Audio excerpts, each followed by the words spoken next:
जिसको आप कहते हैं कि डेफिनेट इंटीग्रेशन के लिए आप कैसे उसको न्यूमेरिकली अप्रोक्सीमेट कर सकते हैं।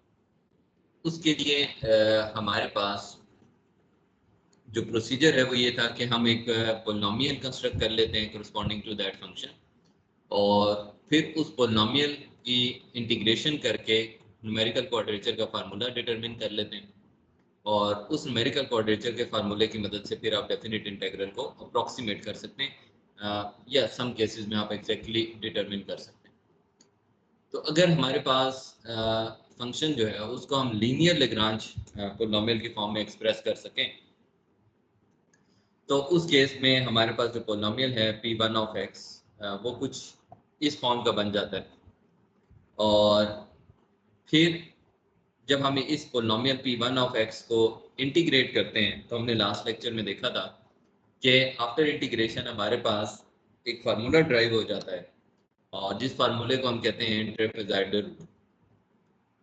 ट्रेपेजॉइडल रूल जो है, इसमें हमारे पास h/2 times f of x not plus f of x1।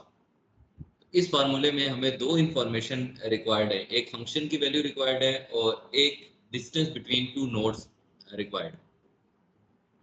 अब यहाँ पे हमारी डोमेन अगर a टू b है, तो हम लोग अपने डोमेन को ऐसे डिस्क्रिटाइज करेंगे कि उसमें सिर्फ एक ही सब इंटरवल बने। तो इसका मतलब होगा कि फर्स्ट नोड जो है x नॉट बन जाएगा, और लास्ट नोड जो b पॉइंट है वो हमारे पास x1 बन जाएगा, और जो x नॉट एंड x1 के दरमियान जो लेंथ है दैट विल बिकम h। तो हमारे पास ट्रेपेजॉइडल रूल का फार्मूला बन गया h/2 times f of x not plus f of x1, and इसके साथ ये एरर टर्म आ जाती है जो कि हमारे पास f double prime of xi. अब ये एरर टर्म जो है ये h का मल्टीपल है और h की पावर 3 है, तो इसका मतलब है जितनी h की वैल्यू स्मॉल होगी उतना ही ये एक्यूरेट फार्मूला हो जाए। और अगर हम चाहते हैं कि एरर जीरो हो जाए, तो h तो जीरो नहीं हो सकता, बिकॉज उस केस में डिस्टेंस बिटवीन टू नोड्स अगर जीरो हो जाएगा तो फिर वो टू नोड्स नहीं रहेंगे। तो पॉसिबिलिटी है कि f डबल प्राइम अगर जीरो हो जाए तो एरर हमारे पास जीरो हो जाता है।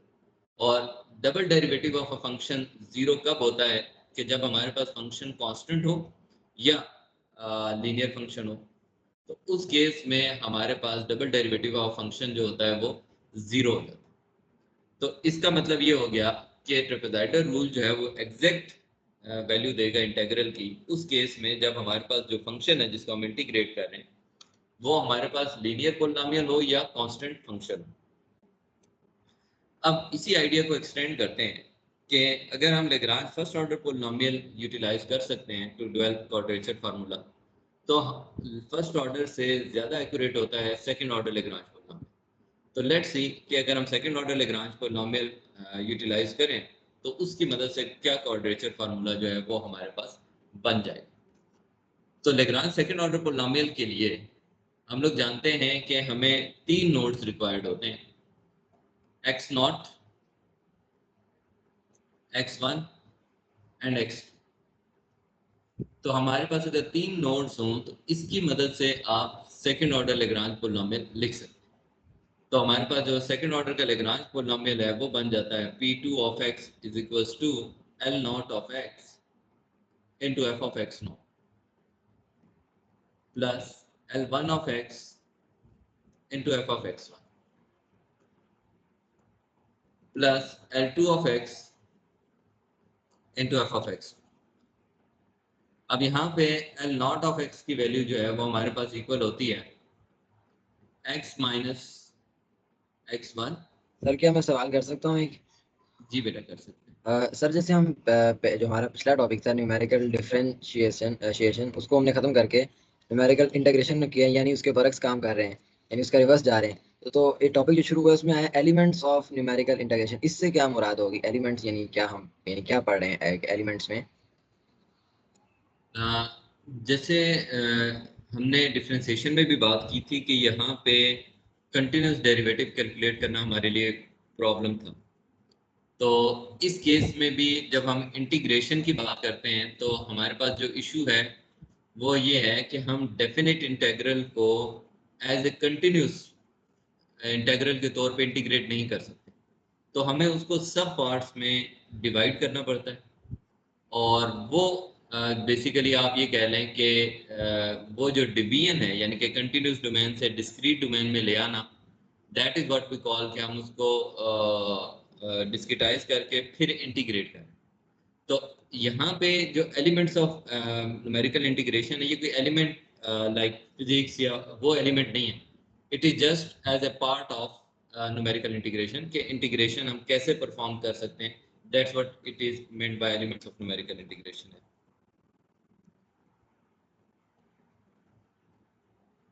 Okay sir.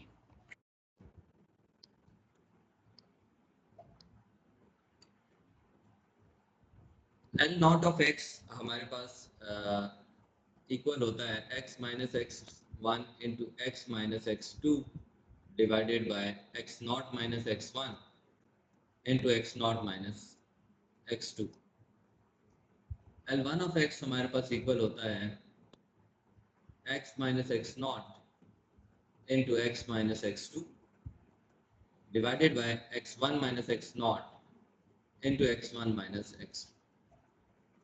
And L two of x हमारे पास इक्वल होता है x minus x naught into x minus x1 divided by x2 minus x naught x2 minus x। तो ये वैल्यूज अगर हम इस पोलिनोमियल में सब्स्टिट्यूट कर दें तो p2f(x) हमारे पास कुछ इस फॉर्म का बन जाता है। ये हमारे पास l नॉट ऑफ x आ गया, ये टर्म हमारे पास l1 ऑफ x आ जाएगी, और ये हमारे पास आ गया l2 ऑफ x। अब इसको हमने इंटीग्रेट करना है विद रिस्पेक्ट टू dx, और डेफिनेटली जब आप सेकंड ऑर्डर पोलिनोमियल की फॉर्म में एक्सप्रेस करेंगे तो आपके पास यहाँ पे एक एरर टर्म जो है वो एग्जिस्ट करेगी। तो हमें उस एरर टर्म को भी इंटीग्रेट करना पड़ेगा, जस्ट बिकॉज कि जब आप किसी भी फंक्शन को पोलिनोमियल में एक्सप्रेस करते हैं तो वहाँ पे कुछ ना कुछ एरर जो है वो एग्जिस्ट करता है, और वो जो एरर है उससे भी हमें इसके साथ साथ इंक्लूड करना पड़ेगा, and we have to integrate that term as well.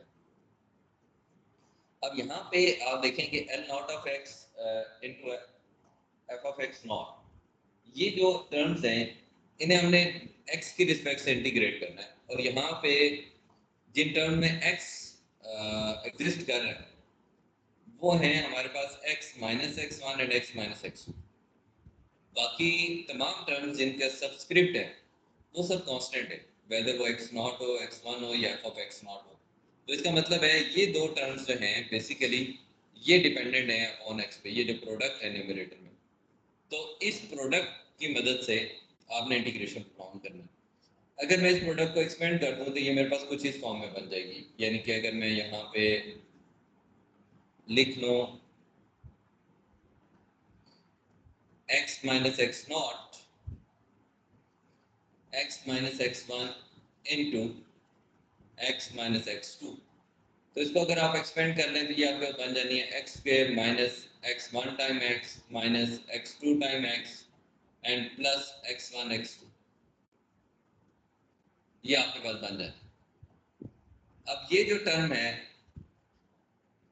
Product, इसको जब आप इंटीग्रेट करेंगे तो क्या आंसर आएगा? लेट्स से मैं फर्स्ट ऑफ टर्म जो है इसको कर देता हूँ, तो मेरे पास आंसर आता है x cube by three minus x one into x square by two minus x two into x square by two, और प्लस जब आप इसको इंटीग्रेट करेंगे x one x two into x, और फिर इसकी लिमिट आ जाएगी एक्स नॉट से लेके एक्स टू तक, और आप इसमें लिमिट सब्स्टिट्यूट करें। Similarly second integral, third integral, तीनों को आप सिंप्लीफाई करें तो जो फाइनल फॉर्म हमारे पास बनती है वो कुछ ये बनती है। सिम्पसन रूल का x नॉट टू x2, यानी कि हमारे पास जो इंटीग्रल है a to b f of x dx, इस a टू b को हमने तीन नोड्स में डिस्क्रिटाइज कर लिया है, x not x1 and x2। तो a जो है वो x नॉट के इक्वल है, b जो है वो आपके पास x2 के इक्वल है। तो इसका मतलब है कि इंटीग्रल की लिमिट्स जो है वो a टू b है। अब जब आपने इसको इंटीग्रेट कर लिया, सिंप्लीफाई कर लिया, तो आपके पास आंसर आ जाएगा h by three times f of x not four time f of x1 plus f of x2 minus ये हमारे पास आ जाएगी एरर टर्म। अब यहाँ पे आप देखें तो सिम्पसन रूल अप्लाई करने के लिए हमें क्या क्या चीज़ें रिक्वायर्ड है। मुझे h की वैल्यू रिक्वायर्ड है, x0, x1 and x2, x0, x1 and x2। तो h जो है वो डिस्टेंस होता है between any two consecutive nodes, और अगर हम h को डिटरमिन करना चाहें तो हम कर सकते हैं b minus a divided by n, where n जो है ये नंबर ऑफ सब इंटरवल्स को डिनोट करता है। तो इसका मतलब है कि आपके पास n is the number of sub interval. इस केस में हमारे पास अगर आप देखें तो a टू b डोमेन को हम दो सब इंटरवल में डिवाइड करते हैं। तो इसका मतलब है कि सिम्पसन रूल में बेसिकली n की वैल्यू हमारे पास 2 के इक्वल, n जो है वो हमारे पास 2 के इक्वल, और इसके साथ हमें फंक्शन की वैल्यू रिक्वायर्ड है x0 पे, x1 एंड x2 पे। ये मिल जाए, हम यहाँ पे सब्सटीट्यूट कर दें तो हमारे पास इंटीग्रल की वैल्यू आ जाएगी। प्लस ये एरर टर्म हमें शो कर रही है कि इसका ऑर्डर जो है वो h रेज टू पावर 5 है। इसका मतलब ये है कि जितनी h की वैल्यू स्मॉल होगी उतना ही आपका क्वाड्रेचर फार्मूला जो है, क्योंकि इसमें से ये टर्म सब्ट्रैक्ट हो रही है, तो उतना ही आपका क्वाड्रेचर फार्मूला जो सिम्पसन रूल का है वो एक्यूरेट है। सेकंड, हमें ये पता लग रहा है कि एरर 0 हो सकता है अगर f4 derivative f4 derivative of xi जो है ये 0 हो जाए। अब जनरली अगर हम बात करें तो फोर्थ डेरिवेटिव 0 तब होता है जब आपके पास पोलिनोमियल ऑफ डिग्री 3 और लेस। फॉर एग्जांपल आपके पास एक्स क्यूब आप ले लें, जब आप इसको इंटीग्रेट डिफरेंशिएट करेंगे तो ये 3x स्क्वायर हो जाएगा। डबल डेरिवेटिव लेंगे तो 6x हो जाएगा, ट्रिपल डेरिवेटिव लेंगे तो 6 रह जाएगा, फोर्थ डेरिवेटिव लेंगे तो 0 हो जाएगा। इसका क्या मतलब है? इसका मतलब ये है कि वो तमाम पोलिनोमियल्स जिनकी डिग्री 3 और लेस है उनका ये फोर्थ डेरिवेटिव जो होता है फंक्शन का ये 0 होता है। दिस मीन्स दैट कि सिम्पसन रूल जो है ये हमें एग्जैक्ट आंसर देता है फॉर द केस कि जब हमारे पास पोलिनोमियल ऑफ डिग्री 3 और लेस। अब हम आ जाते हैं एग्जांपल पे और देखते हैं कि सिम्पसन रूल और ट्रेपेजॉइडल रूल को कैसे अप्लाई किया जा सकता है। So हमारे पास एग्जांपल नंबर 1 है which states that compare the trapezoidal rule and Simpson's rule approximation to the function when f of x जो है वो हमारे पास इक्वल है x square x raised to power 4 x plus 1 raised to power minus 1 under root 1 plus x square sin of x and exponential function। तो हमें ये 6 parts जो हैं वो सॉल्व करने हैं by the means of trapezoidal and Simpson's rule. इनमें से कोई एक पार्ट आप बता दें कि जो मैं सॉल्व कर देता हूँ।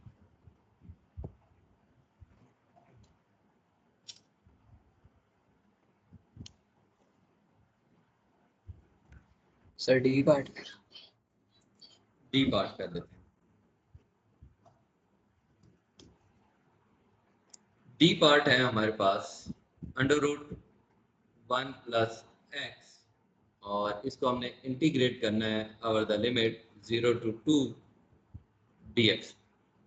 तो यहाँ से हमें ये पता चल गया है कि a की वैल्यू हमारे पास 0 है और b की वैल्यू हमारे पास 2 है।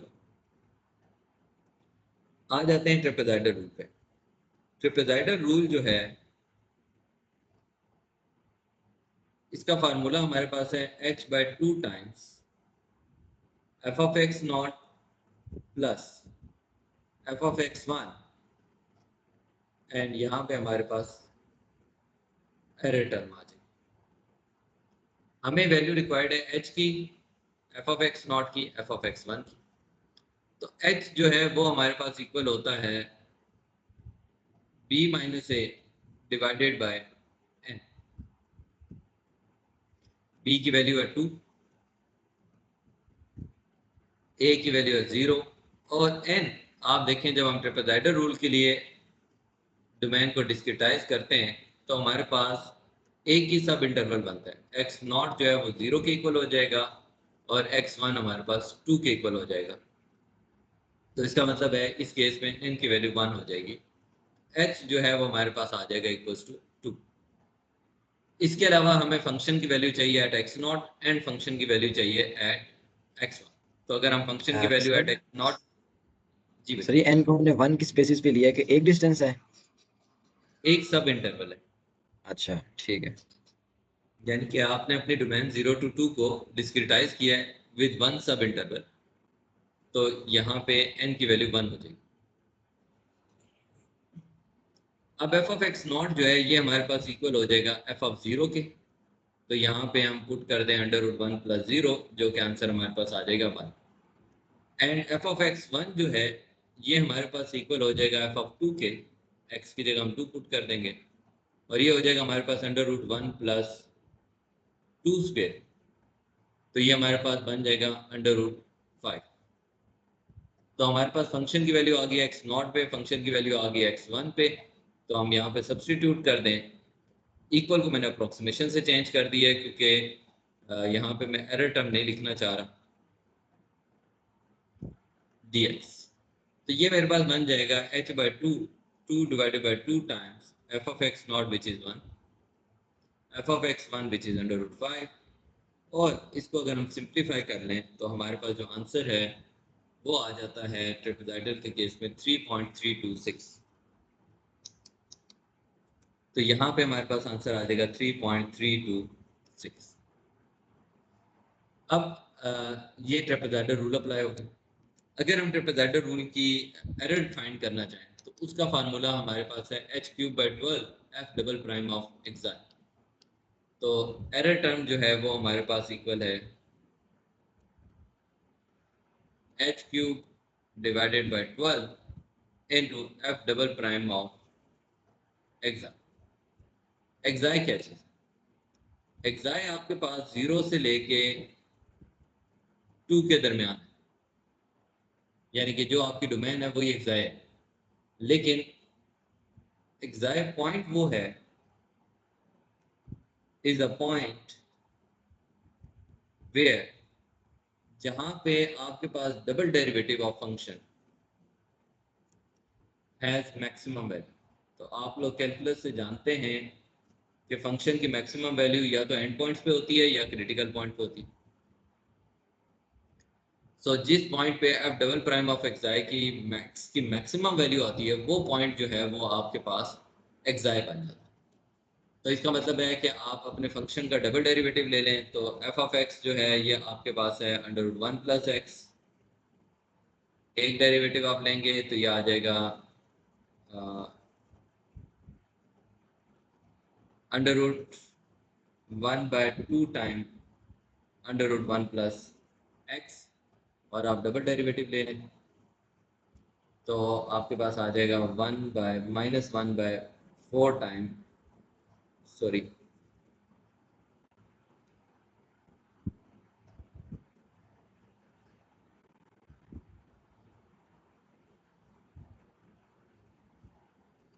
-1/4 टाइम आपके पास आ जाएगा 1 plus x raise to power -3/2। तो ये डबल डेरिवेटिव आ गया। अब आप इसका पॉइंट ऑफ मैक्सिमा फाइंड कर लें, तो इसका जो पॉइंट ऑफ मैक्सिमा होगा दैट विल बी एक्साई। तो आपने इस फंक्शन का अगर एफ डबल प्राइम का पॉइंट ऑफ मैक्सिमा फाइंड करना हो तो आई एम श्योर कि आपको याद होगा कि आपको एक और डेरिवेटिव लेना है, फिर उसको इक्वल टू 0 पुट करना है, वहाँ से आपने उसका क्रिटिकल पॉइंट फाइंड करना है, एंड देन आपने देखना है कि एंड पॉइंट्स या क्रिटिकल पॉइंट्स में से पॉइंट ऑफ मैक्सिमा आपके पास क्या होता है। तो वो एक्साई की वैल्यू आपको मिल जाएगी, वो एक्साई की वैल्यू आपने इस फंक्शन में पुट कर देनी है अब डबल प्राइम में, and that will help you to calculate the error term. तो आप यहाँ से एरर टर्म जो है वो फिर कैलकुलेट कर सकते हैं। अब आ जाते हैं सिम्पसन रूल। इसी प्रॉब्लम को अगर हम सिम्पसन रूल से सॉल्व करें तो फिर क्या होगा? सिम्पसन रूल हमारे पास है integral a to b f of x dx is equals to h/3 times f of x naught plus 4 times f of x1 plus f of x2, और यहाँ पे आपके पास कुछ एरर टर्म आ जाए। अब सिम्पसन रूल परफॉर्म करने के लिए हमें अपनी डोमेन को डिस्क्रिटाइज करना है 3 पॉइंट्स में, x0, x1 एंड x2। हमारे पास इंटेग्रल है 0 to 2 √1 plus x dx।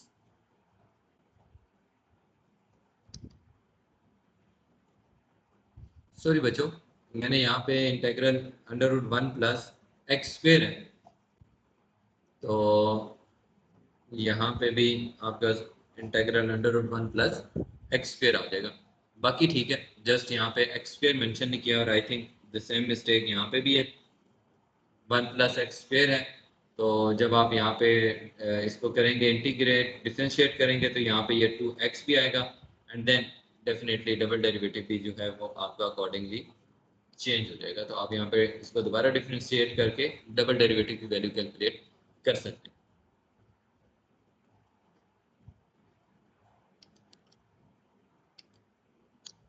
√1 plus x square dx। तो अब हमें अपनी डोमेन को 3 नोड में डिस्क्रिटाइज करना है। x0 जो है वो तो 0 हो जाएगा, x2 आपके पास 2 हो जाएगा, x1 की वैल्यू फाइंड करने के लिए हमें h रिक्वायर्ड, h हमारे पास इक्वल है b minus a divided by n। तो यहाँ पे b की वैल्यू है 2, a की वैल्यू है 0, और आप देखें कि इस केस में हमारे पास नंबर ऑफ सब इंटरवल्स 2 हो जाते हैं, 1 एंड 1, 2 सब इंटरवल्स हैं। तो 2 डिवाइडेड बाई 2 हमारे पास h की वैल्यू आ जाएगी 1। तो यहाँ पे x1 जो है वो 1 के इक्वल आ जाएगा। 1 के इक्वल क्यों आ जाता है? क्योंकि ये इक्वल होता है x0 प्लस h के। तो जब आप x0 पुट करेंगे 0 और h की वैल्यू 1 पुट करेंगे तो x1 की वैल्यू 1 आ जाएगी। एंड सिमिलरली x2 जो है ये हमारे पास इक्वल होता है x0 प्लस 2h। तो यहाँ से x0, x1 एंड x2 की वैल्यू आ जाएगी। अब आप इस फार्मूले में पुट कर दें h बाय 3 टाइम्स, हमें चाहिए value f of x0 plus f of x1 and plus f of x2। तो ये तीनों वैल्यूज जो है वो हम फाइंड करते हैं यहाँ पे, और फिर इसमें सब्स्टिट्यूट कर देते हैं।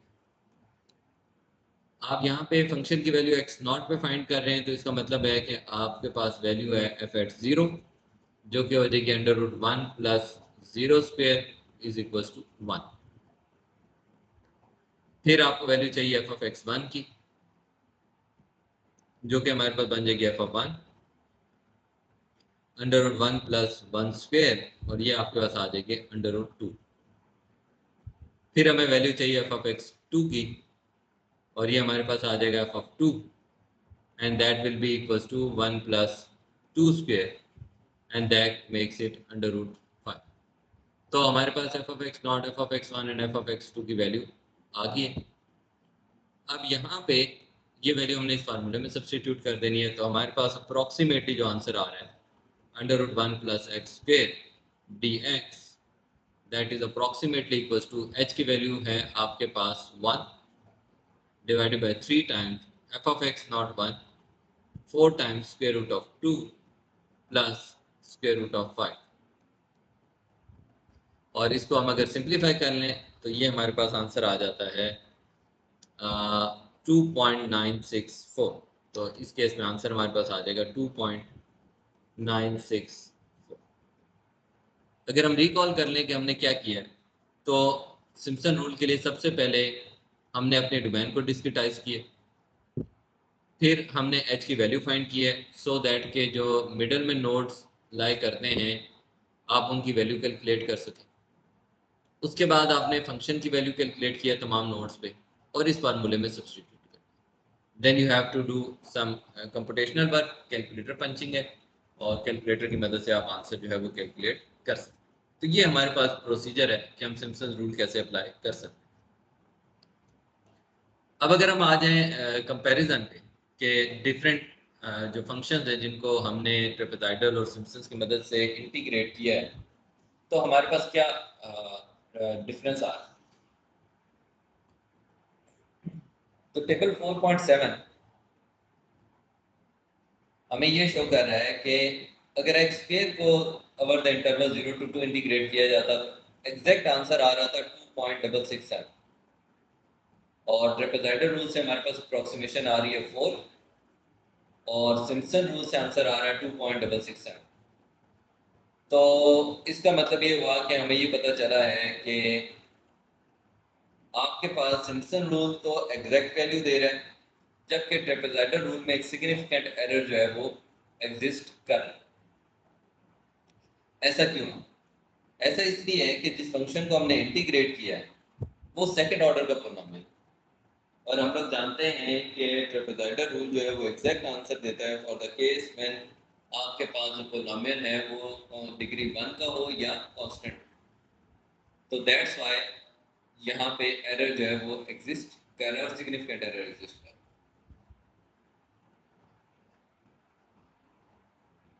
अब सिम्पसन रूल के केस में 100% एक्यूरेट रिजल्ट क्यों मिल रहा है?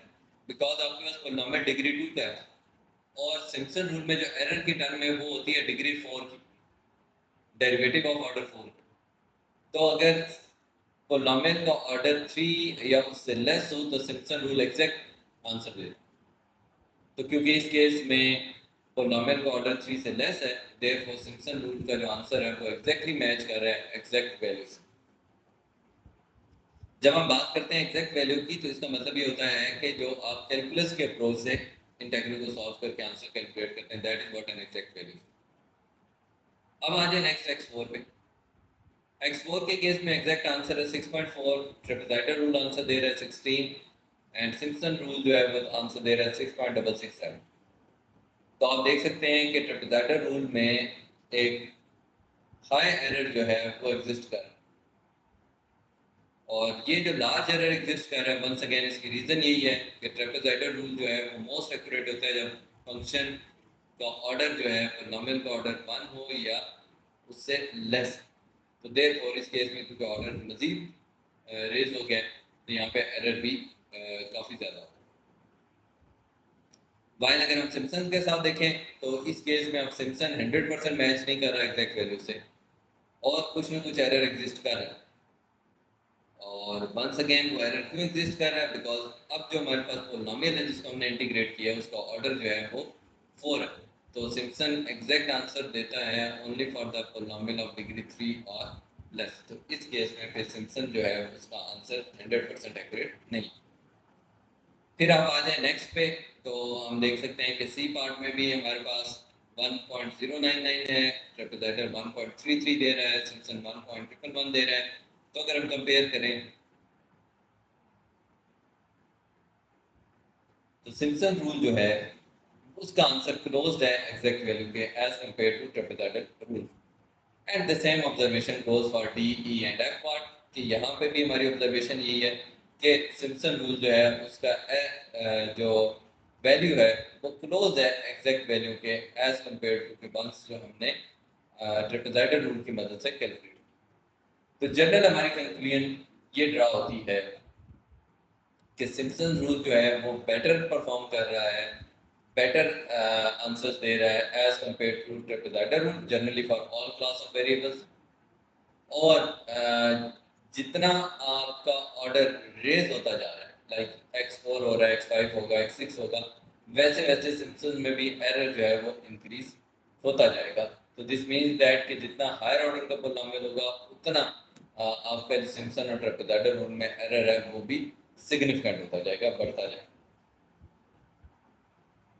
अब इसका मतलब ये हुआ कि हमने first order polynomial Lagrange use किया तो ट्रेपेजॉइडल रूल बन गया, सेकंड ऑर्डर यूज किया तो सिम्पसन रूल बन गया। दिस मींस दैट कि अगर हम अपनी एक्यूरेसी को फर्दर बढ़ाना चाहते हैं तो हम जो पॉलिनॉमियल है लैग्रांज उसका ऑर्डर फर्दर इंक्रीज करते हैं। तो जितना हायर ऑर्डर का पॉलिनॉमियल हमारे पास बन जाएगा उतना एक्यूरेट हमारे पास क्वाड्रेचर फार्मूला भी डेवलप हो जाएगा। तो उसको करने के लिए फिर हम अपने पॉलिनॉमियल का ऑर्डर इंक्रीज करते हैं, और जब पॉलिनॉमियल का ऑर्डर हम इंक्रीज करेंगे तो उससे फिर हमारे पास कुछ डिफरेंट फार्मूलाज जो हैं वो ड्राइव होंगे।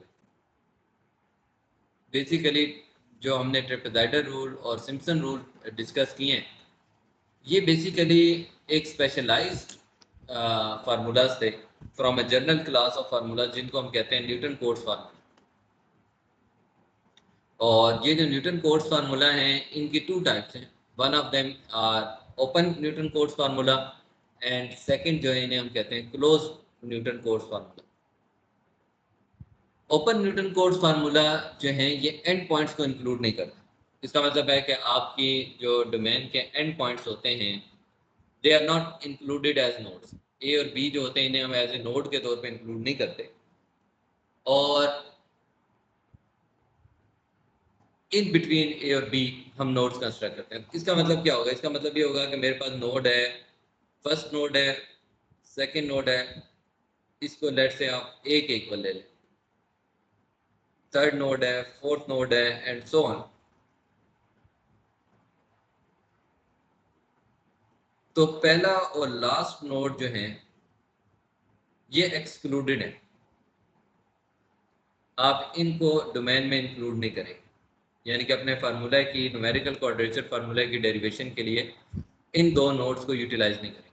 तो ये नोड आपका बन जाएगा x0, x1, x2 and so on xn।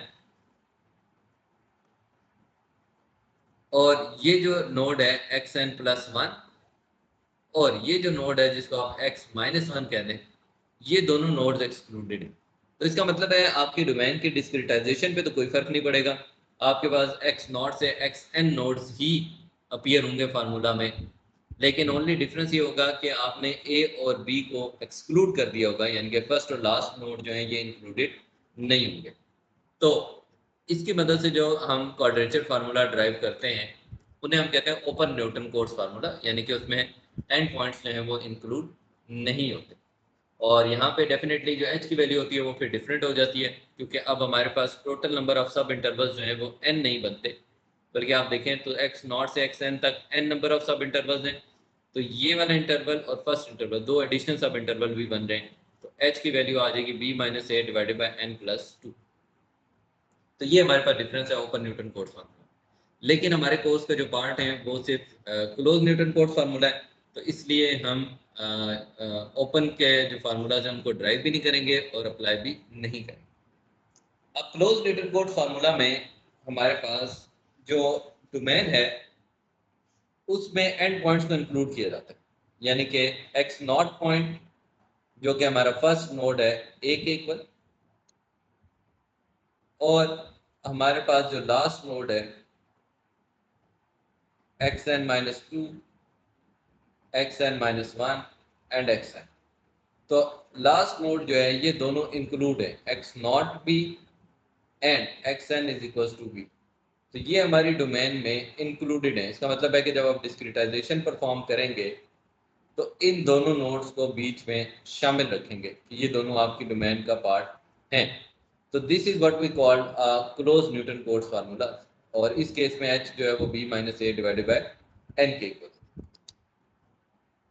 अब हम डिफरेंट ऑर्डर के क्लोज न्यूटन कोट्स फार्मूलाज पे ड्राइव कर सकते हैं, जिनमें से हमने दो ऑलरेडी ड्राइव कर लिए हैं कि जब आप लेग्रांज फर्स्ट ऑर्डर पॉलिनोमियल लें, यानी कि आप अपनी डोमेन को डिस्क्रिटाइज कर लें x0 एंड x1 दो ही नोड्स में, तो उस केस में आपके पास एक सब इंटरवल फॉर्म होता है, और यहाँ पे h जो है वो हमारे पास बन जाता है b minus a divided by n, और n की वैल्यू हमारे पास हो जाती है 1, क्योंकि बिकॉज ऑफ वन सब इंटरवल।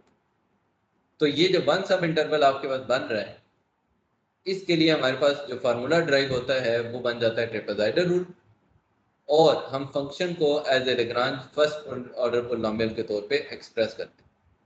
और जो हमारे पास एरर टर्म आ रही है इसका ऑर्डर जो है वो हमारे पास आ रहा है h रेज टू पावर 3, और डबल डेरिवेटिव क्योंकि एग्जिस्ट कर रहा है तो इसका मतलब है कि लीनियर या कांस्टेंट पॉलिनोमियल अगर हमारे पास होगा तो उस केस में ट्रेपेजॉइडल रूल 100% एक्यूरेट सॉल्यूशन दे देगा। फिर आ जाते हैं सिम्पसन रूल। सिम्पसन के केस में हम अपने डोमेन को 3 पॉइंट्स में डिस्क्रिटाइज करते हैं, x0, x1 एंड x2, और यहाँ पे आपके पास जो नंबर ऑफ सब इंटरवल्स हैं n वो इक्वल आ जाता है 2 के, क्योंकि आपके पास दो सब इंटरवल्स हैं वो कंस्ट्रक्ट हो। तो इसका मतलब ये हुआ कि यहाँ पे h की वैल्यू जो है वो हमारे पास बन जाती है b minus a divided by n, और which actually becomes b minus a divided bye 2। तो यहाँ पे आप एच की वैल्यू कैलकुलेट कर सकते हैं। x1 जो है ये आपके पास बन जाता है x not plus H, x2 जो है ये आपके पास बन जाता है x नॉट प्लस 2h। और फिर आप इस फार्मूले की मदद से क्वाड्रेचर फार्मूला की मदद से इंटीग्रल की वैल्यू अप्रोक्सीमेट कर सकते हैं। यहाँ पे जो फार्मूले की एक्यूरेसी है वो है order h raise to power 5। तो आप देखें ट्रेपेज़ॉइडल रूल की एक्यूरेसी थी h raise to power 3, Simpson की accuracy h raise to power 5। So this means that कि सिम्पसन जो है वो हमारे पास मोर एक्यूरेट है as compared to the trapezoidal rule के। फिर आप आ जाए सिम्पसन 3/8 रूल पे। जब हम अपनी डोमेन को 4 नोड में डिस्क्रिटाइज करते हैं to construct a third order polynomial x2 and x3, इस केस में हमारे पास लेग्रांज थर्ड ऑर्डर पोलिनोमियल बनता है और उसकी इंटीग्रेशन से हमारे पास ये फार्मूला जो है वो ड्राइव होता है। इस केस में अब h की वैल्यू जो है वो हमारे पास है b minus a divided by n, और n जो है that is equals to, in this case आप देख सकते हैं कि हमारे पास 3 सब इंटरवल्स बन रहे हैं। So the value of n will be equals to 3। तो सिम्पसन्स 3/8 रूल जो है वो हमारे पास बन जाता है 3h/8 times f of x not plus 3f of x1 plus 3f of x2 plus f of x3। तो हमें फंक्शन की वैल्यू जो है वो तमाम नोड्स पे रिक्वायर्ड है और h की वैल्यू हमें नॉन है। तो इसका मतलब है कि हम बीच वाले जो नोड्स हैं x नॉट a हो जाएगा, x3 b हो जाएगा, और ये हमारे पास बन जाएंगे x not plus h and x not plus 2h। इस फार्मूले की भी जो एक्यूरेसी है वो h रेज़ टू पावर 5 है। तो इसका मतलब ये है कि ये ट्रेपेज़ॉइडल रूल के कंपैरिजन में ज़्यादा बेटर है। और अगर हम यहाँ पे देखें तो फोर्थ डेरिवेटिव ही एग्जिस्ट कर रहा है फंक्शन का एरर टर्म में। तो दिस मीन्स दैट कि ये मोस्ट एक्यूरेट फार्मूला होगा अगर हमारे पास पोलिनोमियल जो है वो डिग्री 3 और लेस हो। फिर हम आ जाते हैं कि हम लेग्रांज फोर्थ ऑर्डर पोलिनोमियल की मदद से क्वाड्रेचर फार्मूला ड्राइव कर लें। इसके लिए हमें अपनी डोमेन को 4 पॉइंट्स में डिस्क्रिटाइज करना पड़ेगा, x0, x1, x2, x3 and x4। तो x0 आ गया, x1, x2, x3 and x4। यहाँ पे भी जो दो नोड्स हैं वो इक्वली स्पेस्ड हैं। तो h की वैल्यू हमारे पास आ जाएगी b minus a divided by n, और n है नंबर ऑफ सब इंटरवल्स। अगर हम यहाँ पे देखें तो 1, 2, 3 एंड 4, तो n की वैल्यू जो है वो हमारे पास आ रही है 4 के। तो यहाँ से हम h की वैल्यू फाइंड कर सकते हैं। फंक्शन की वैल्यू एट ईच नोड हमने कैलकुलेट करनी है। तो x नॉट जो है हमारे पास a के इक्वल है, x4 हमारे पास b के इक्वल है। तो वही फार्मूला रिपीट होता जाएगा कि x1 जो है वो x नॉट प्लस h के इक्वल है, x2 जो है वो x नॉट प्लस 2h के इक्वल है, x3 जो है वो x नॉट प्लस 3h की। तो ये हमारे पास कोट्स के न्यूटन कोट्स फार्मूला जो है वो ड्राइव होगा। अब आप देखिए इसका मतलब है यहाँ पे हमने Lagrange polynomial of order 4 use किया है। आप फर्दर इंक्रीज कर सकते हैं Lagrange polynomial of order 5, Lagrange polynomial of order 6 and so on. जितना हायर ऑर्डर का पोलिनोमियल आप कंस्ट्रक्ट करते जाएंगे उतने आपके पास बेटर रिजल्ट्स आते हैं। अब आ जाते हैं एग्जांपल पे कि न्यूटन कोट्स फार्मूला को हम अप्लाई कैसे करते हैं। तो हमें एग्जांपल में कहा गया compare the results of closed end open Newton Cotes formula, but क्योंकि हमने ओपन स्टडी नहीं की तो हम उसकी डिस्कशन में नहीं जाएंगे, वो just stay with close Newton Cotes formula. और उसके लिए हमें अप्लाई करने हैं क्लोज न्यूटन कोट्स का formula on the integral 0 to π/4 sin of x dx। और इस इंटीग्रल का एग्जैक्ट आंसर हमारे पास है 0.29289। तो अपने रिजल्ट्स को हमने इसके साथ जो है वो कंपेयर करें। तो हम n1 से स्टार्ट कर लेते हैं और बारी बारी देखते हैं कि हम कैसे अप्लाई कर सकते हैं।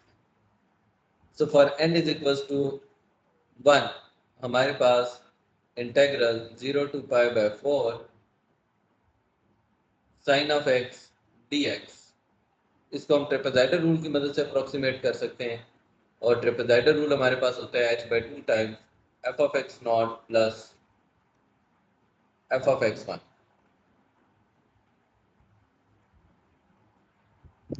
अब यहाँ पे हमें वैल्यू रिक्वायर्ड है एच की F of x not and f of x one. तो जब आप अपनी डोमेन को डिस्क्रिटाइज करेंगे तो आपके पास ट्रेपेजॉइडल रूल के केस में दो ही नोड्स बनेंगे। एक्स नॉट की वैल्यू हो जाएगी 0, एक्स वन की वैल्यू हो जाएगी पाई बाय 4, और यहाँ से अगर हम एच की वैल्यू फाइंड करेंगे तो h is equal to pi by 4 minus 0 divided by 1। और यहाँ पे डिवाइडेड बाय 1 इसलिए किया है कि आपके पास जो सब इंटरवल कंस्ट्रक्ट हो रहे हैं वो एक ही। तो h की वैल्यू आपके पास आंसर आ जाएगा पाई बाय 4। इसका मतलब ये हो गया कि हमारे पास h की वैल्यू आ गई है, फंक्शन की वैल्यू हमें कैलकुलेट करनी है x नॉट पे। तो f ऑफ x नॉट का मतलब ये है कि f एट 0 और f एट x वन पे मतलब है f at pi by 4। f of 0 का मतलब है कि आप अपने फंक्शन में 0 पुट कर दें, that makes it sine of 0 equals to 0।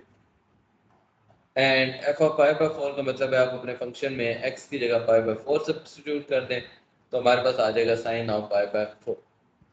एक बात याद रखिएगा बच्चों के, अगर हमें एंगल अपीयर हो रहा है और उसकी डायमेंशन या डिग्री मेंशन नहीं की गई तो उस केस में हम उसकी डिग्री जो कंसीडर कर रहे होते हैं वो हमारे पास रेडियन में हो।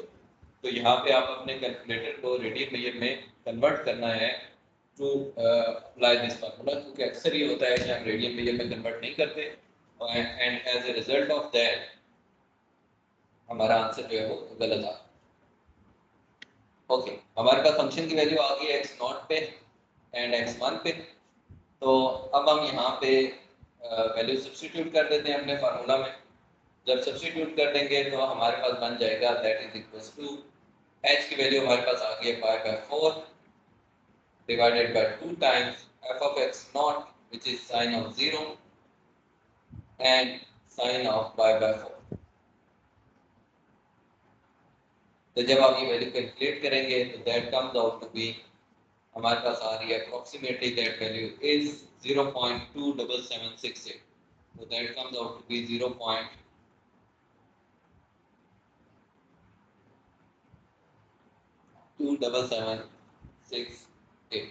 तो ये हमारे पास अप्रोक्सीमेटेड वैल्यू आ गई है ट्रेपेजॉइडल रूल से, और आप देख सकते हैं कि ये सम आउट डिफरेंट है जो कि यहाँ पे एग्जैक्ट वैल्यू है हमारे पास। नेक्स्ट आ जाते हैं n इज इक्वल्स टू 2 के।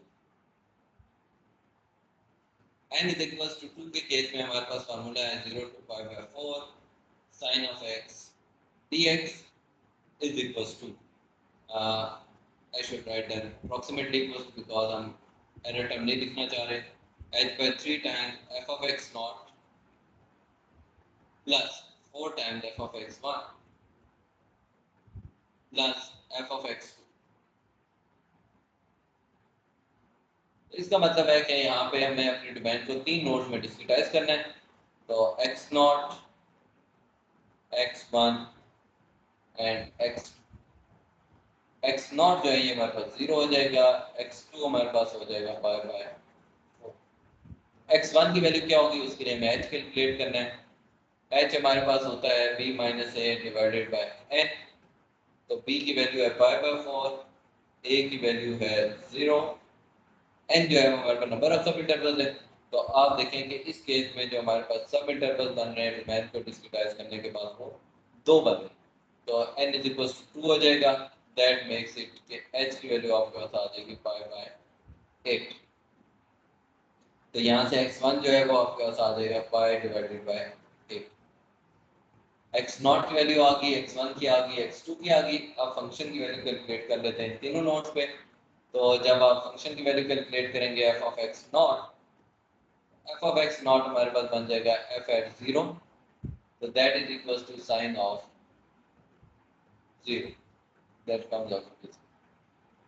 फिर आप आ जाते हैं f ऑफ x1 पे। f ऑफ x1 है आपके पास f ऑफ पाई बाय 8, और यहाँ पे आंसर आपके पास आ जाएगा साइन ऑफ पाई बाय 8। और f ऑफ x2 जो है वो हमारे पास इक्वल है sine of that is pi by 4। x2 not जो है पाई बाय 4 है, तो यहाँ से आपके पास फंक्शन की वैल्यू आ जाएगी sine of pi divided by 4। Function की वैल्यू आ गई तीनों नोट्स पे, एच की वैल्यू हमने कैलकुलेट कर ली है, यहाँ पे फार्मूले में सब्स्टिट्यूट कर दें तो 0 to pi by 4 sine of x dx, ये इंटीग्रल अप्रोक्सीमेटली हमारे पास हो जाता है h by 3, so 5 by 8 divided by 3 times f of x naught which is sine of 0 plus 4 times आपके पास आ जाएगा sin of 5 by 8 और प्लस लास्ट आपके पास आ जाएगा sin of 5 by, इसको आप सिंप्लीफाई कर लें तो हमारे पास जो आंसर है वो आ रहा है 0.292932।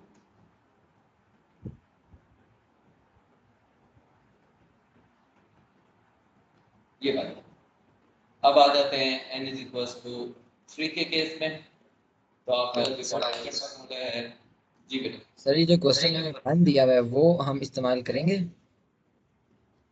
आपको क्या गिवन? सर ये जो यानी जो माइनस के बाद 2 और स्क्वायर रूट 2 वाली टर्म है, ये तो हमारे पास एरर टर्म है जो उसने हमें दी हुई है।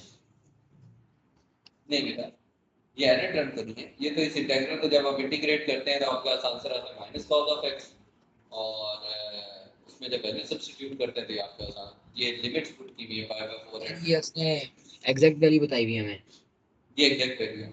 अच्छा ठीक है। और सर दूसरी बात, जैसे ये हमने भी पढ़ा है सिम्पसन वाला तरीका, सर इसके अंदर लिमिट तो नहीं है कि अगर हमारा हमारा पॉलिनोमियल यानी 3 या 4 से बड़ा है, मतलब हमने ये तो बात की कि 3 से छोटा होगा तो एग्जैक्ट वैल्यू हमें 3 हो गया, 3 से छोटा है तो हमें एग्जैक्ट वैल्यू मिलेगी, लेकिन 3 से बड़ा यानी 4 5 वगैरह होता है तो क्या वो काम करेगा? हाँ, फार्मूला तो स्टिल वैलिड होगा, आप अप्लाई कर सकते हैं, सिर्फ प्रॉब्लम ये आना होता है कि उस केस में हमारे पास जो एरर है वो इंक्रीज होने लगे। अच्छा सही हो। तो देखिए इसका मतलब ये है कि आप अप्रोक्सीमेशन तो कर सकते हैं ना, लेकिन वो अप्रोक्सीमेशन कितनी वैलिड होगी वो फिर डिस्कशन होगी कि एच कितना बड़ा है, एरर कितना बड़ा है, उसको देखते हुए डिसीजन लेना होता है कि आप वेदर इस वैल्यू को कंसीडर करेंगे या हायर ऑर्डर फार्मूले की तरफ मूव करेंगे। क्लियर होगी बात? जी सर ठीक है। ओके, अब जब n3 के लिए आएंगे तो हमारे पास फार्मूला बन जाएगा दैट विल बी, यहाँ पे हमारे पास फार्मूला था 3/8, सो 3h/8 times f of x naught plus 3 times f of x1 plus 3 times f of x2 and plus f of x3। तो ये हमारे पास फार्मूला बन जाएगा। अब आप देखिए यहाँ पे हमें अपनी डोमेन को डिस्क्रिटाइज करना है into 4 nodes x0, x1, x2, x3। तो x0 जो है वो 0 है, x3 जो है वो आपके पास 5/4। अब यहाँ पे x1 और x2 की वैल्यू हम तब फाइंड कर सकते हैं जब हमें h की वैल्यू नोन हो। h हमारे पास इक्वल है b minus a divided by n, और b है आपके पास 5/4, a है आपके पास 0, n जो है वो नंबर ऑफ सब इंटरवल्स हैं तो 1 2 एंड 3। तो जब आप यहाँ पे n की वैल्यू पुट कर देंगे तो आपके पास h जो है वो आ जाएगा 5/12। तो x1 की वैल्यू आपके पास आ जाएगी 5/12 और x2 की वैल्यू आपके पास आ जाएगी 5/6। अब आपका क्वेश्चन ये भी हो सकता है कि सर x2 5/6 कैसे आ गई है, तो आप देखें कि x2 जो है ये इक्वल होता है x0 प्लस 2 टाइम्स h। तो जब आप x0 में 2 टाइम्स h ऐड करेंगे तो x0 0 है और 2 इंटू h की वैल्यू 5/12 है, तो यहाँ पे x2 की वैल्यू 5/6 आ जाए। तो ये हमारे पास तमाम नोट्स पे वैल्यूज आ गई। फंक्शन की वैल्यू इन पॉइंट्स पे अप्रोक्सीमेट करते हैं, तो f ऑफ x0 जो है वो f ऑफ 0 है, तो हमें पता है कि यहाँ पे आ जाएगा sine of 0। f of x1 जो है ये हमारे पास नोट बन रहा है f ऑफ 5/12, ये हमारे पास आ जाएगा साइन ऑफ 5/12, और f ऑफ x2 जो है वो हमारे पास बन जाता है f ऑफ 5/6। तो हमारे पास आंसर आ जाएगा साइन ऑफ 5/6। और लास्ट है आपके पास f ऑफ x3। तो f ऑफ x3 जो है ये हमारे पास इक्वल आ जाता है f ऑफ 5/4 के। तो आपके पास आंसर आ जाएगा साइन ऑफ 5/। अब आप देखें हमने फंक्शन की वैल्यू तमाम नोड्स में अप्रोक्सीमेट कर ली है। तो हमारे पास जो इंटेग्रल है ये इंटेग्रल अप्रोक्सीमेटली बन जाएगा 3 into h/12 that is h/8। तो h की वैल्यू हमारे पास 5/12 और divided by 8 into f of x not हमारे पास हो गया sine of 0 plus 3 times sine of 5/12 plus 3 times sine of 5/6 plus sine of 5/4।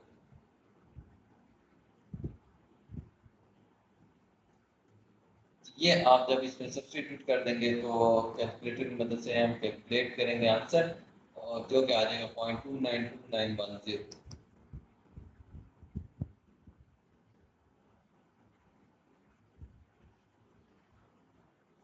Okay, अब आ जाते हैं नेक्स्ट क्वाड्रेचर फार्मूला पे n इज इक्वल टू 4 के लिए। n इज इक्वल टू 4 के केस में हमारे पास इंटीग्रल बन जाएगा 0 to π/4 sine of x dx। अब हमारे पास फार्मूला है 2h/45। आई थिंक फार्मूला में ठीक लिख रहा हूँ। 2h/45 times 7f of x naught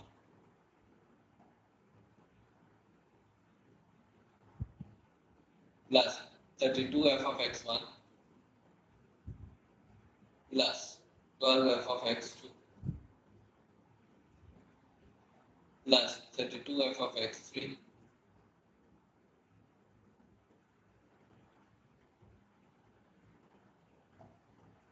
और लास्ट हमारे पास आ जाएगा 7 टाइम f of x4। ये हमारे पास। अब इस केस में आप देखें कि ये भी न्यूमेरिकल अप्रोक्सीमेशन है, एरर टर्म हम नहीं लिख रहे। यहाँ पे हमें अपने डोमेन को डिस्क्रिटाइज करना है 5 नोड्स में।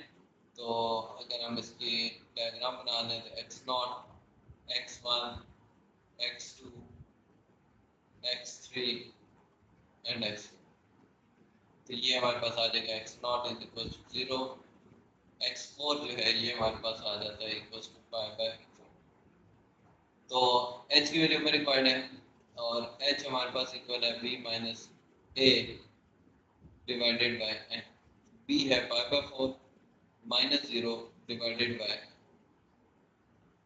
n, और n की वैल्यू है हमारे पास इस केस में आप नंबर ऑफ सब इंटरवल्स देखें 1 2 3 एंड 4 सब इंटरवल्स फॉर्म हो रहे हैं। तो यहाँ पे n की वैल्यू हमारे पास आ जाएगी पाई डिवाइडेड बाय 6। तो आप ये वैल्यू यहाँ पे पुट कर दें, हमारे पास आंसर आ जाएगा 2 into π/16 divided by 45 time 7 times f of x not. अब x नॉट जो है वो नोड है हमारे पास 0, x1 जो है ये हमारे पास इक्वल है 5/16, x2 जो है ये हमारे पास इक्वल है 5/8 और x3 हमारे पास इक्वल है 3/16 एंड लास्ट हमारे पास इक्वल है 5/4। ओके, तो अब हम फंक्शन की वैल्यू सब्स्टिट्यूट करते जाएं तो ये हो जाएगा sine of 0 plus 32 times sine of f of x1 जो कि है 5/16। तो 32 times sine of 5/16 plus 12 times sine of 5/8 plus 32 sine of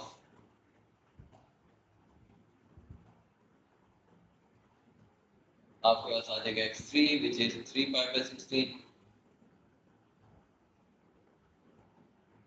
और लास्ट आपके पास आ जाएगा 7 टाइम f of x4 तो 7 टाइम साइन ऑफ पाई इसको आप कैलकुलेटर से सिंप्लीफाई कर लें तो जो हमारे पास आंसर आ रहा है वो आ रहा है 0.29289।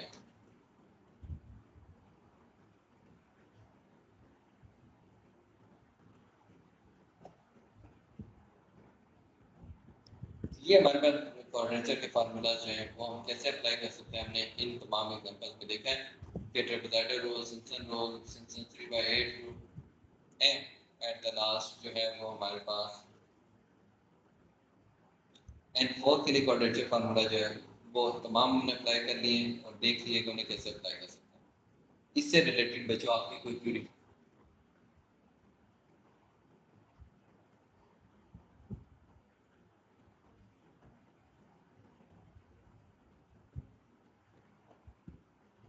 सर ये कैलकुलेटर पे मैं देख रहा था N3 के लिए, तो मेरा तो ये 0.2626 समथिंग आ रहा है। आप रेडियन में कर रहे हो या डिग्री में? मैंने डिग्री में किया। रेडियन में। देखिए मैंने बिगनिंग में ये बात की कि जब ज्योमेट्रिक फंक्शन आएंगे तो first of all convert your calculator into radian में। यानी पाई/4 को ही इस्तेमाल करें, 45 इस्तेमाल ना करें? यस। अच्छा, ठीक है। तो दिस इज हाउ कि हम क्वाड्रेचर फार्मूला या न्यूटन फोर्स फार्मूला जो है वो अप्लाई कर सकते हैं। ओके, अब अगर हम कंपेयर कर लें एग्जैक्ट वैल्यू को और जो हमने यहाँ पे अप्रोक्सीमेट किया वैल्यूज को, तो हम देख सकते हैं कि दोनों 100% मैचिंग नहीं है। तो उस केस में क्या एरर एग्जिस्ट? अगर यहाँ पे आप देखें तो जब हमने क्वाड्रेचर फार्मूला n1 के साथ अप्लाई किया है तो हमारे पास जो एरर अपीयर हो रहा है वो हो रहा है 0.015211303। इसका मतलब ये हो गया कि अगर मैं इसको लिखूं तो 1.5 into 10⁻²। हमारे पास कर्सर हैंग हो गया। तो 1.5 into 10⁻², इसका मतलब 2 डेसिमल पॉइंट्स तक वैल्यू मैच कर रही है। और ऑब्वियसली हम देख भी सकते हैं कि पहली दो वैल्यूज मैच कर रही हैं 0.2, ओनली 2 डेसिमल पॉइंट एक्यूरेसी जो है वो अचीव हो रही है बाय ट्रापेजोइडल। जबकि सिम्पसन के केस में यानी कि सिम्पसन 1/3 रूल जिसको हम कहते हैं, सिम्पसन 1/3 रूल के केस में या सिम्पसन रूल के केस में आप देख सकते हैं कि एरर जो है वो सिग्निफिकेंटली कम हो गया और 1 2 3 4 5 डेसिमल पॉइंट एक्यूरेट सॉल्यूशन जो है वो डिटरमिन हो गया for the case of Simpson. फिर हम सिम्पसन 3/8 रूल अप्लाई करें तो फर्दर एरर जो है वो रिड्यूस हो गया एंड द लास्ट में अगर N4 वाला क्वाड्रेचर फार्मूला अप्लाई करें तो आप देख सकते हैं कि 1 2 3 4 5 6 7 8 9 डेसिमल प्लेसेस एक्यूरेट सॉल्यूशन जो है वो डिटरमिन कर लिए गए by means of quadrature formula. तो I think most of the cases में इतनी एक्यूरेसी आपको रिक्वायर्ड होती है, यानी कि 2-3 डेसिमल प्लेसेस की एक्यूरेसी एग्जिस्ट कर रही हो तो I think that is more than sufficient.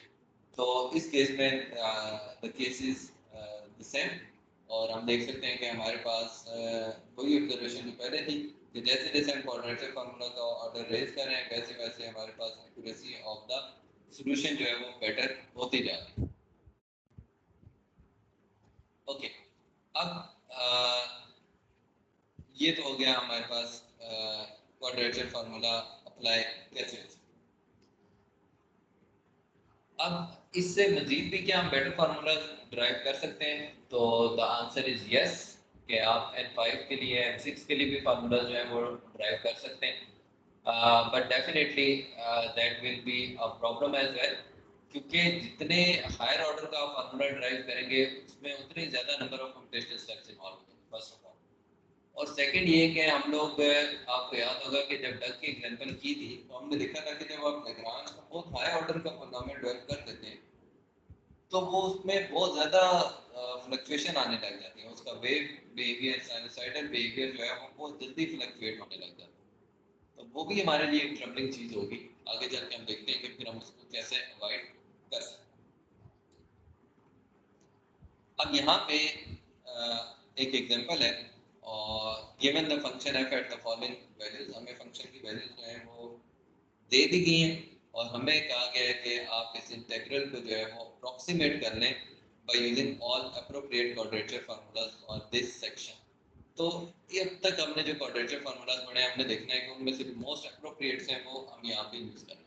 मैं तमाम फार्मूला जो है वो लिख देता हूँ। n इज इक्वल्स टू 1 के लिए हमारे पास फार्मूला था integral 1.8 to 2.6 f of x dx।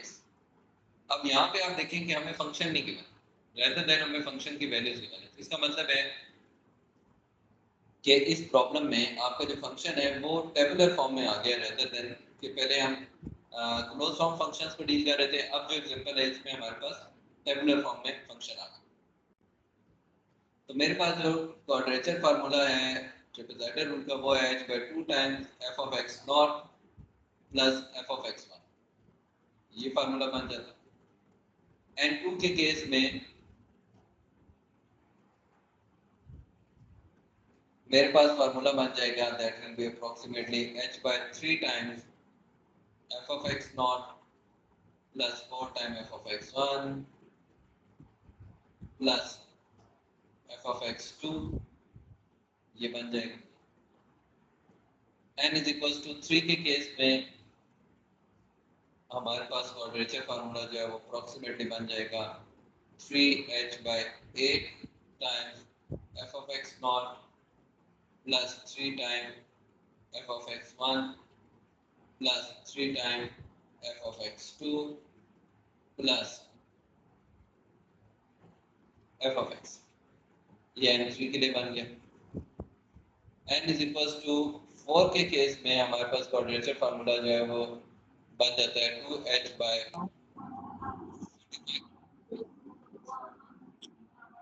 of x not plus f of x1 plus 12 time plus time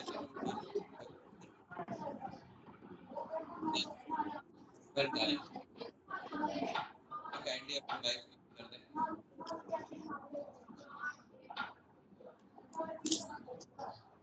बेटा आप किसका माइक चल रहा है, काइंडली इसको म्यूट कर दें।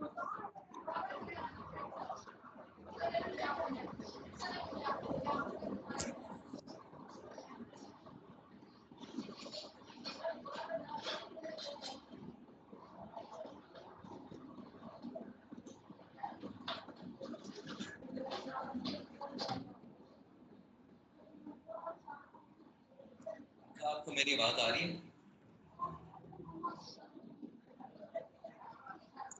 जी सर, आपकी बात आ रही है। ओके, इनका काइंडली अपना माइक म्यूट कर दें।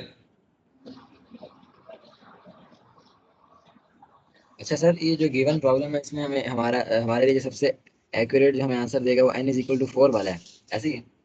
ऐसा ही है। ठीक। ओके, अब ये जो तमाम फार्मूलाज हैं इनमें से कौन से अप्रोप्रिएट हैं? आप देखें अगर अपना क्वेश्चन तो उसमें ये कहा गया है कि use the most appropriate formula. तो इनमें से कौन सा फार्मूला जो है वो सबसे अप्रोप्रिएट है? तो अप्रोप्रिएट का मतलब ये होगा कि कौन से वाला अप्लाई हो सकता है। तो डेफिनेटली मोस्ट एक्यूरेट तो M4 वाला है, लेकिन हम अप्लाई तो चारों कर सकते हैं या इनमें से शायद 3 कर सकते हैं। तो अप्रोप्रिएट वो फार्मूला है जो अप्लाई हो सकता है।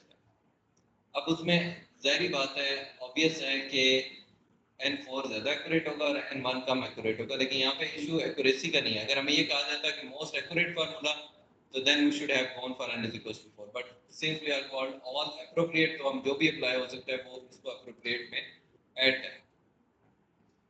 अब यहाँ पे आप देखें कि हमें अपने डोमेन को दो ही नोड्स में डिस्क्रिटाइज करना होता है, x0 एंड x1। तो x0 जो है वो 1.8 हो जाएगा, x1 जो है वो हो जाएगा 2.6। हमें 1.8 पे भी फंक्शन की वैल्यू गिवन है, 2.6 पे भी फंक्शन की वैल्यू गिवन है। तो इसका मतलब ये है कि हम ये फार्मूला अप्लाई कर सकते हैं, और इस केस में h की वैल्यू हमारे पास आ जाएगी 2.6 minus 1.8 divided by 1 which is 0.8। Next के केस में हमें 3 नोड्स में डिवाइड करना है, तो हम 3 में कर लेते हैं। एक्स नॉट आ जाएगा 1.8, x2 आ जाएगा 2.6 और x1 की वैल्यू जो है वो डिटरमिन करने के लिए हमें h रिक्वायर्ड है और h हमारे पास आ जाएगा 2.6 minus 1.8 divided by number of sub intervals जो कि इस केस में बन रहे हैं 2। तो ये हमारे पास आ जाएगा 0.42। तो x नॉट 1.8 है, जब आप इसमें 0.4 ऐड करेंगे तो x1 की वैल्यू हमारे पास आ जाएगी 2.2। तो आप देख सकते हैं कि हमें फंक्शन की वैल्यू 1.8 पे भी गिवन है, 2.2 पे भी गिवन है, 2.6 पे भी गिवन है। तो इसका मतलब है कि ये वाला फार्मूला इस पे अप्लाई हो सकता है और हम यहाँ से फंक्शन की वैल्यू इसमें सब्स्टिट्यूट कर सकते हैं। तो we can easily do that. अब इस केस में आप आ जाए तो हमें अपने डोमेन को 4 नोड्स में डिस्क्रिटाइज करना है, x not, x1, x2 and x3। x not जो है वो आपके पास इक्वल हो जाएगा, that is equal to 1.8। x3 आपके पास इक्वल हो जाएगा 2.6। h की वैल्यू आपके पास आ जाएगी 2.6 माइनस 1.8 डिवाइडेड बाय 3। तो जब आप 0.8 को 3 से डिवाइड करेंगे तो आपके पास आंसर आ जाएगा 0.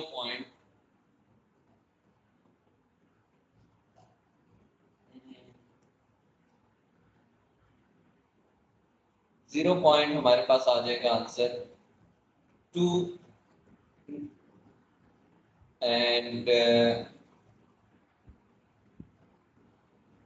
0.266। अब आप देखें x1 की वैल्यू बन जाएगी, जब आप 0.266 ऐड करेंगे तो x1 आ जाएगा 2.066 और सिमिलरली जब आप इसमें 0.266 ऐड करेंगे तो ये हमारे पास आ जाएगा 2.33।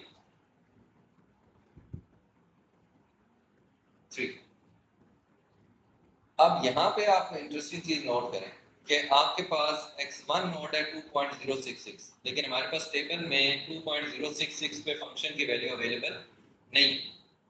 तो इसका मतलब ये हो गया कि हम ये वाला formula n is equal to 3 जो है ये नॉट एप्लीकेबल।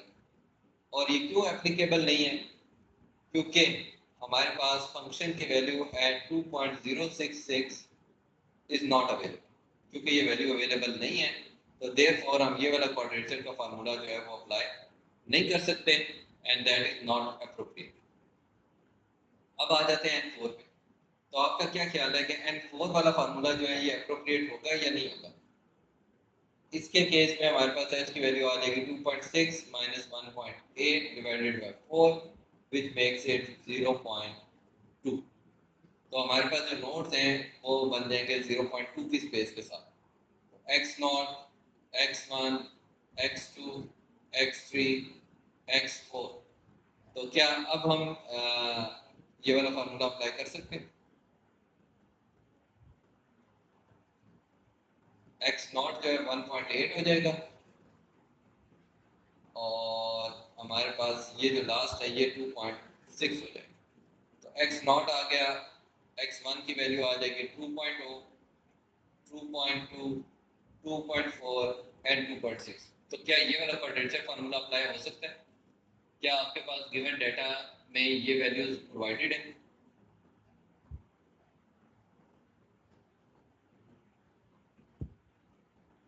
जी बच्चों, क्या फंक्शन की वैल्यू गिवन है तमाम नोड्स पे?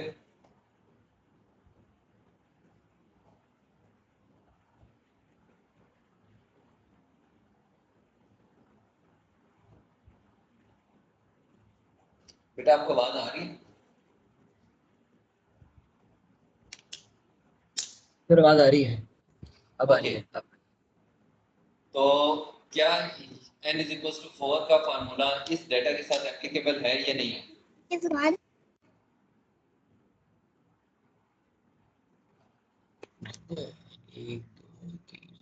सर एप्लीकेबल है, एप्लीकेबल है। नहीं थे। क्योंकि हमें तमाम नोड्स पे फंक्शन की वैल्यू गिवन है तो हम यहाँ पे सब्स्टिट्यूट कर सकते हैं और उसकी मदद से आप यहाँ पे N4 का फार्मूला जो है वो यूज कर सकते हैं टू कैलकुलेट द वैल्यू। यहाँ पे बच्चों मैंने एक रफ स्केच बना दिया है, छोड़ इसलिए दिया है कि आपके लिए प्रैक्टिस है, आप लोग ये प्रॉब्लम्स खुद सॉल्व करें और मजीद इसमें कोई सिंप्लीफिकेशन नहीं है, जस्ट आपने नोट पे जो फंक्शन वैल्यू वो टेबल से फाइंड आउट करनी है और इस फार्मूले के अंदर सब्स्टिट्यूट कर दें। Okay, approximate the following integral using the formulas 4.25 to 4.28 और ये basically close Newton Cotes formula ही है, यानी कि ये जो इक्वेशन नंबर्स हैं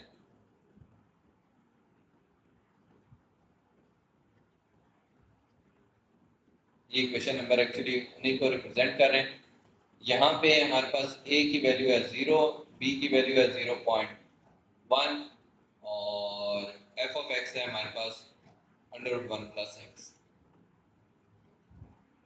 तो हम न्यूटन कोट्स फार्मूला अप्लाई करना चाहते हैं,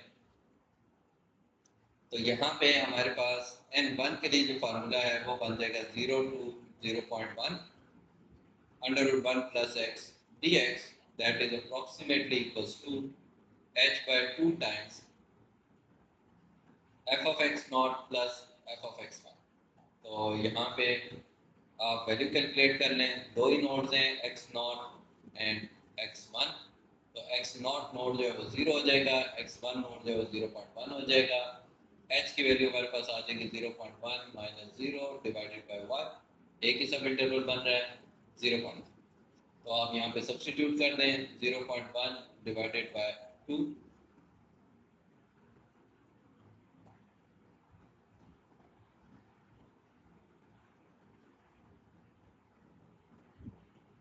ये बन जाएगा 0.1 divided by 2 times f of x not, तो f ऑफ 0 हो जाएगा एंड f ऑफ x1 आपके पास हो जाएगा f ऑफ 0.1, तो आप सब्स्टिट्यूट कर दें 0.05 टाइम्स हमारे पास आ जाएगा √1 प्लस 0 और प्लस आ जाएगा √1 प्लस 0.1, इसको सिंप्लीफाई करके हम वैल्यू कैलकुलेट कर सकते हैं। अब आ जाते हैं नेक्स्ट फार्मूले पे, n इज इक्वल टू 2 के लिए हमारे पास बन जाएगा 0 to 0.1 √1 plus x dx, Simpson rule आ जाएगा और सिम्पसन रूल था हमारे पास, एरर के टाइम हम नहीं लिख रहे, h by 3 times f of x not plus 4 time f of x1 plus f of x। तो इसको सिंप्लीफाई कर लेते हैं, यहाँ पे हमारे पास बन जाएगा ये तीन नोड्स हैं x not, x1 and x2, तो x नॉट की वैल्यू है 0, x2 की वैल्यू हमारे पास 0.1, x1 की वैल्यू जो है वो हम फाइंड कर सकते हैं, h है हमारे पास 0.1 माइनस 0 डिवाइडेड बाई 2, क्योंकि हमारे पास दो सब इंटरवल बन रहे हैं, तो इसका मतलब है कि h की वैल्यू हमारे पास आ जाएगी 0.05, तो x1 की वैल्यू हमारे पास आ जाएगी फिर that comes out to be 0.05, तो यहाँ पे आप सब्स्टिट्यूट कर दें तो ये हमारे पास बन जाएगा h by 3 which is 0.05 divided by 3, f of x not is f of 0, f of x1 is 0.05 और f of x2 जो है ये हमारे पास आ जाएगा 0.1, तो आप यहाँ पे फंक्शन की वैल्यू सब्स्टिट्यूट कर दें 0.05 डिवाइडेड बाय 3, f of 0 का मतलब है √1 plus 0, 4 time √1 plus 0.05 and last है हमारे पास √1 प्लस 0.1, तो ये आप यहाँ से वैल्यू n2 के लिए कैलकुलेट कर सकते हैं। अब आ जाते हैं हम n3 के लिए, n3 के केस में हमारे पास फार्मूला बन जाएगा 0 to 0.1 √1 plus x dx, that is equals to 0.1 है यहाँ पे, यहाँ पे हमारे पास फार्मूला था 3/8 rule, so 3h divided by 8, f of x naught plus 3 time f of x1 plus 3 time f of x2 plus f of x3, तो यहाँ पे हमारे पास h की वैल्यू में कैलकुलेट करनी है, तो डिस्क्रिटाइज करते हैं अपने डोमेन को x0, x1, x2 and x3, x0, x1, x2 and x3 और h की वैल्यू हमारे पास है 0.1 माइनस 0 डिवाइडेड बाय, अब यहाँ पे आप देखें तो 3 सब इंटरवल बन गए तो divided by 3 and that comes out to be 0.033। तो यहाँ पे x0 जो है ये हमारे पास 0 हो जाएगा, x3 जो है ये 0.1 हो जाएगा। तो 0 में आप h ऐड कर दें तो x1 की वैल्यू आ जाएगी 0.033 और इसकी वैल्यू हमारे पास आ जाएगी 0.66। तो ये हमारे पास x0, x1, x2, x3 की वैल्यू आ गई है, यहाँ पे सब्स्टिट्यूट कर देते हैं तो ये हमारे पास बन जाएगा 3 into h by a and h जो है वो हमारे पास 0.033 डिवाइडेड बाई 8 टाइम्स आपका फंक्शन है f at 0, 3 times f at 0.033 plus 3 time f at 0.066 and plus हमारे पास है एफ एट 0.1। आगे वैल्यूज इसमें सब्स्टिट्यूट कर दें, आपके पास आ जाएगा 3 into 0.033 divided by 8 times under root 1 plus 0 plus 3 time under root 1 plus 0.033 plus 3 time under root 1 plus 0.066 and last आपके पास आ जाएगा अंडर रूट 1 प्लस 0.1। तो ये n3 के लिए क्वाड्रेचर फार्मूला आपने अप्लाई कर लिया। सिमिलरली हम यहाँ पे n4 के लिए कर सकते हैं।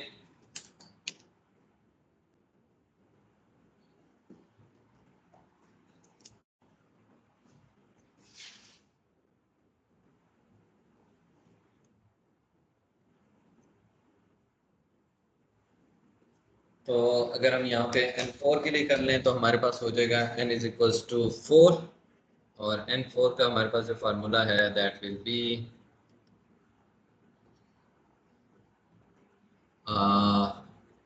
Integral 0 to 0.1 under root 1 plus x dx is equals to 2/45 rule. ये आ जाएगा approximately equal 7 time f of x not f of x1 plus 12 time f of x2 plus 32 times f of x3 plus 7 time f of x4। तो हमें अपने domain को डिस्क्रिटाइज करना है x0, x1, x2, x3, x4 and x5।